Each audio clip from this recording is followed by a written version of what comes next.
Hey everyone, welcome to my channel. আজকের ভিডিওতে কথা বলবো আমাদের একটা কমন প্রবলেম নিয়ে। অর্থাৎ ঘুম থেকে উঠেই দেখবেন প্রায় দিনই মনে হয় যে ইস, আজকে কিচ্ছু করব না, কিচ্ছু করতে ভালো লাগছে না। It's a common problem for all of us. অর্থাৎ এই যে ভালো না না লাগার রোগ, এটার কারণ হচ্ছে যে আমরা আমাদের যে কাজগুলো থাকে সেগুলোকে অনেক জমিয়ে ফেলি, যে কারণে আমাদের এই না লাগার রোগটা তৈরি হয়ে যায়। সো কিভাবে আপনি এই কাজটা না জমিয়ে প্রোডাক্টিভ থাকতে পারেন সেই বিষয়ে আজকে আমি কিছু টিপস শেয়ার করব। সো প্রথমত যে কাজটা করবেন সেটা হচ্ছে যে আপনি কি করতে চান সেটা গতদিন রাতেই ঠিক করে ফেলবেন। অর্থাৎ একটা ক্লিয়ার গোল সেট করবেন যে পরের দিন আমার কি কি কাজ আছে। সো যদি আপনি ঘুমানোর আগে ওই কাজটা সুন্দর করে আপনার গোলগুলোকে সেট করতে পারেন, অর্থাৎ একটা টু ডু লিস্ট তৈরি করতে পারেন, যে আপনি লিখে ফেলতে পারেন অথবা মাথায় আপনি সাজিয়ে নিতে পারেন যে না, কালকে আমার এই কাজগুলো আছে, সেই কাজগুলো আমাকে কালকের মধ্যে অ্যাকমপ্লিশ করতে হবে। সো প্রথম কাজটা খুবই সহজ, যে আপনি রাতে ঘুমানোর আগে ঠিক করে নেবেন যে নেক্সট দিন আপনার কি কাজ। দ্বিতীয়ত, আপনি প্রায়োরিটি লিস্ট ঠিক করবেন যে কোন কাজটা আপনাকে আগে করতে হবে, কোন কাজটা আপনি পরে করবেন। অর্থাৎ আপনার মোস্ট ইম্পর্টেন্ট কাজ যদি আপনি সেটা সকালে করতে পারেন, তাহলে দেখবেন যে বাকি দিনটা খুব সহজ হয়ে যাবে।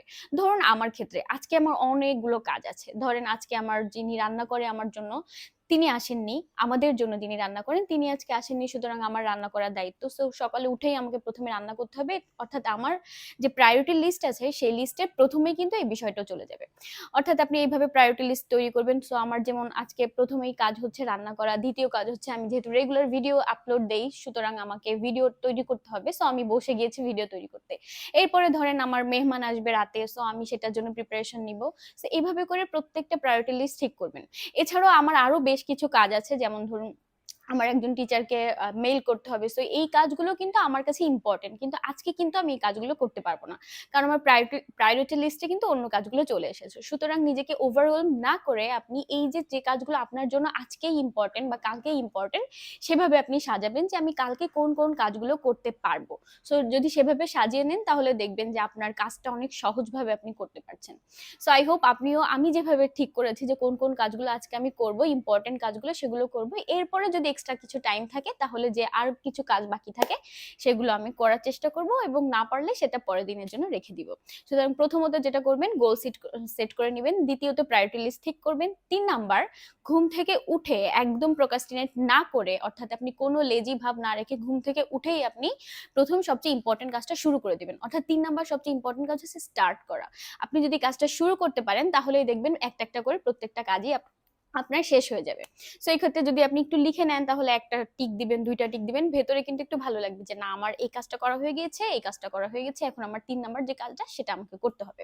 সো 4 নাম্বার যেটা করবেন সেটা হচ্ছে যে আমাদের সবার মধ্যে একটা প্রবলেম হচ্ছে ঘুম থেকে উঠেই আমরা আগে ফোন চেক করব এবং দেখবো যে ইনস্টাগ্রামে যাব অথবা ফেসবুকে যাব, যে দেখবো ইউটিউবে যাব, যে বিভিন্ন কন্টেন্ট দেখা বা বিভিন্ন মানুষের সাথে কথা বলা ঘুম থেকে উঠেই আমরা শুরু করে দিই। সো 4 নাম্বার যেটা করবেন সেটা হচ্ছে আপনার যে ডিস্ট্রাকশন গুলো আপনাকে ডিস্ট্রাক্ট করে সেইখান থেকে দূরে থাকার জন্য আপনি সেগুলোকে এলিমিনেট করার চেষ্টা করবেন।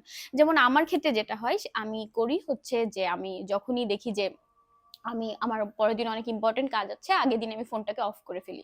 সো ম্যাক্সিমাম দিনই দেখা যায় যে আমার ফোনে রাতে চার্জ থাকে না। সো সকালে উঠেই আমি ফ্রি ভাবে আমি যে কাজগুলো করতে চাই সেগুলো খুব সুন্দর করে করতে পারি। অর্থাৎ 4 নাম্বার হচ্ছে আপনি যত ডিস্ট্রাকশন আপনার জন্য, যদি অন্য কোনো কিছু ডিস্ট্রাকশন থেকে থাকে তাহলে আপনি সেগুলোকে সরিয়ে রেখে মেইন কাজগুলোকে আগে শেষ করে ফেলবেন।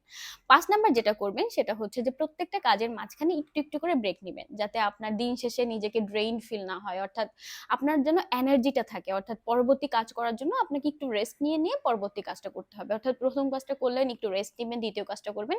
এভাবে করে একটু একটু রেস্ট নিয়ে যদি আপনি কাজগুলো করেন তাহলে দেখবেন প্রত্যেকটা কাজই আপনি সুন্দরভাবে করতে পারছেন।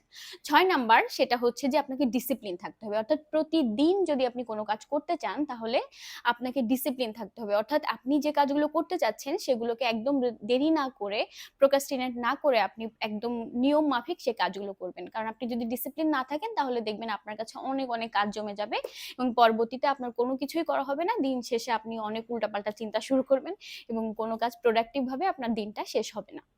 বা এভাবে করে 1 দিন 2 দিন করে আপনার মাথায় অনেক কাজ জমে যাবে, তখন আপনি অনেক নেগেটিভ থিঙ্কিংও শুরু করে দিতে পারেন। সুতরাং ডিসিপ্লিন থাকা কিন্তু খুব ইম্পর্টেন্ট। 7 নাম্বার সেটা হচ্ছে যে আপনি যে কাজগুলো করলেন সেই কাজটা করার পরে যদি আপনি কোনো কিছু অ্যাকমপ্লিশ করতে পারেন আপনার সময় মতন, তাহলে নিজেকে একটু একটু করে রিওয়ার্ড দেবেন। অর্থাৎ হয়তো আপনার একটা মুভি দেখতে ভালো লাগে অথবা আপনি ইউটিউবে কোনো কন্টেন্ট দেখতে পছন্দ করেন। সো কাজগুলো করার ফাঁকে ফাঁকে বা আপনি যদি সম্পূর্ণ কাজ শেষ করার পরে পরের দিন দেখা যাচ্ছে যে আপনি একটা কাজ একটু কম রেখে আপনি একটু মুভি দেখতে পারেন, আপনি একটু বই পড়তে পারেন, অর্থাৎ যে কাজগুলো আপনার কাছে ইম্পর্টেন্ট মনে হয় সেই কাজগুলো আপনি করবেন এবং যেটা করতে আপনার ভালো লাগে নিজেকে সেভাবে রিওয়ার্ড দেবেন। এবং ৮ নাম্বার, রিজিড না থেকে আপনি সময়ের সাথে সাথে, প্রতিদিন তো মানুষের একরকম যায় না, যে যে কাজটা আপনার আগে করতে হবে পরে করতে হবে, হয়তো একটা ইমার্জেন্সি কাজ পড়ে যেতে পারে, সো অ্যাডজাস্ট করা রুটিনটাকে। এভাবে যদি আপনি করতে পারেন এবং সাথে সাথে রিফ্লেক্ট করা যে আজকে আমি কাজগুলো ঠিক মতন করতে পেরেছি কিনা, যদি এভাবে আপনি এই টিপস গুলো ফলো করেন তাহলে দেখবেন যে আপনার একদমই লেথার্জিক লাগবে না, আপনি একদমই এনার্জেটিক থাকবেন, প্রোক্রাস্টিনেট করবেন না এবং প্রতিদিন আপনি অনেক বেশি প্রোডাক্টিভ থাকতে পারেন। সো এখন আমি যে বিষয়গুলো বললাম সেটাকে একবার রিক্যাপ করার চেষ্টা করব। সো প্রথমত যেটা করবেন সেটা হচ্ছে আপনি ক্লিয়ার গোল সেট করে নেবেন, দ্বিতীয়ত প্রায়োরিটি লিস্ট ঠিক করবেন, তৃতীয়ত দেরি না করে একদম শুরু করে দিবেন, চতুর্থত যত আপনার ডিস্ট্রাকশন আছে সবগুলোকে এলিমিনেট করবেন, 5 নাম্বার সেটা হচ্ছে আপনি ব্রেক দিবেন, 6 নাম্বার হচ্ছে ডিসিপ্লিন থাকবেন, 7 নাম্বার আপনি যেটা করবেন যে নিজেকে রিওয়ার্ড দিবেন, এবং 8 নাম্বারে আপনি আবার রুটিনটাকে অ্যাডজাস্ট করবেন পরের দিনের সাথে এবং রিফ্লেক্ট করবেন যে কোন কোন কাজগুলো আপনার করা হয়েছে, কোন কোন কাজগুলো করা হয়নি। সো এইভাবে যদি আপনি প্রত্যেকটা কাজ করতে পারেন তাহলে আমার মনে হয় যে আপনি অনেক বেশি প্রোডাক্টিভ থাকতে পারবেন। সো আই হোপ ভিডিওটা অনেক বেশি হেল্পফুল হবে আপনার জন্য, কারণ আমি এভাবেই দেখা যায় যে প্রতিদিন যে কাজগুলো করা সেগুলো করি, এবং আপনি যদি প্রোডাক্টিভ থাকেন তাহলে দেখবেন ইতিবাচক চিন্তার মধ্যেই থাকতে পারবেন, আপনার মধ্যে কোনো নেগেটিভ থিঙ্কিং আসবে না এবং আপনি অনেক সুন্দর একটা ডিসিপ্লিন এবং খুব পিসফুল একটা লাইফ লিড করতে পারবেন। সো আই হোপ ভিডিওটা আপনার জন্য হেল্পফুল হবে, এবং যদি আপনার মনে হয় যে ভিডিওটা আপনার জন্য হেল্পফুল হয়েছে তাহলে অবশ্যই আমার চ্যানেলটাকে সাবস্ক্রাইব করবেন এবং একটা লাইক করবেন আর আমার পাশে থাকবেন, এবং যেই পয়েন্টটা আপনার কাছে সবচেয়ে ভালো লেগেছে অবশ্যই কমেন্টে আমাকে জানাবেন। সো ভালো থাকবেন, বাই।